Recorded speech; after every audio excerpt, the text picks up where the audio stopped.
This is the Honor Band 5.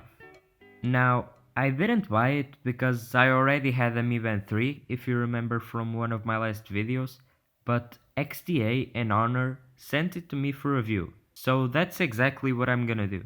And let me be honest, I like it. Going back to my Mi Band 3 video again, I said I didn't think I needed a colored screen on a smart band, but now that I have it, I love it.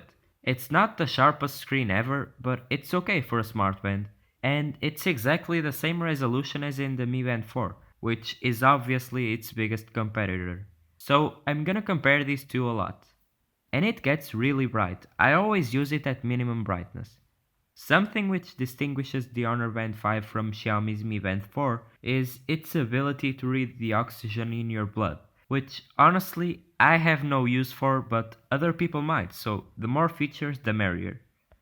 The Honor Band 5's app is also much better than Xiaomi's in my opinion. For one, it doesn't take as long to sync the data with the band, it doesn't waste as much battery, and it has a dark mode which supposedly is only compatible with Android 10, but at least it's there.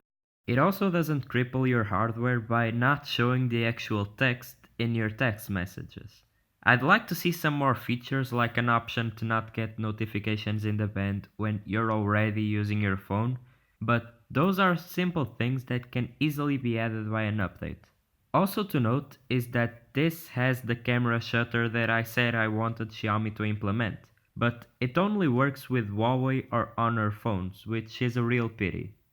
The data from the band seems to be accurate, both in terms of sleep and steps, at least when compared to my Mi Band 3. The watch faces aren't really what I would call great, the ones I think are the prettiest don't have any info, so I just went for this energy one, which seems really similar to one that Samsung had back in the day, but I'm fine with that. The thing is, from what I could gather, there is no way to get third-party watch faces in this band, which is a real shame, and for that matter, there isn't even another app that can replace the stock Huawei Health app. Not because there's no interest in this band, but because Honor doesn't have an open API for their bands like Xiaomi does. If you're not opening it to the community, at least give us some more watch faces with more info in them. You could even give us some watch faces that were animated. I'm sure that would take a small toll on the battery, but it would look really cool. On the subject of battery, that is the single worst thing with this smartband. At least you don't have to get the band out of the bracelet to charge it, but lining it up is kinda tricky. Maybe this could be fixed with magnets. And even though I would have liked to have seen USB-C on the charging cable that plugs to the connector, I still appreciate that it's detachable. This way, if the cable ever frays, you can just replace it with a standard micro USB cable.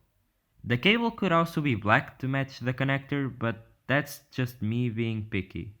Going back to the main subject, the battery usually only lasts me 9 days, which is really not great for a smartband. This is with Huawei's True Sleep and continuous heart rate monitoring both enabled and with alarms set for every day. And by the way, these alarms actually manage to wake me up, because the vibration motor is aggressive. It isn't the best, it can be kinda loud, but you'll definitely feel it. Other things I wanted to mention are the music controls sometimes don't show up for some reason. There are a lot of third-party replacement bracelets, something I was happy to see, because I don't really like the one it comes with, and the raise to wake feature is very sensitive, which means you'll probably get the movement right every time, but that also means the band will sometimes wake itself up when you don't want it to. Even with all this, I still really like the Honor Band 5. It's a good competitor for the Mi Band, and I'd love to see its next iterations. But at the end of the day, I'll probably just go back to my Mi Band 3 because of the battery life. Yeah, the screen isn't as pretty, but if you've seen my Mi Band 3 video, you know I don't really care about that here.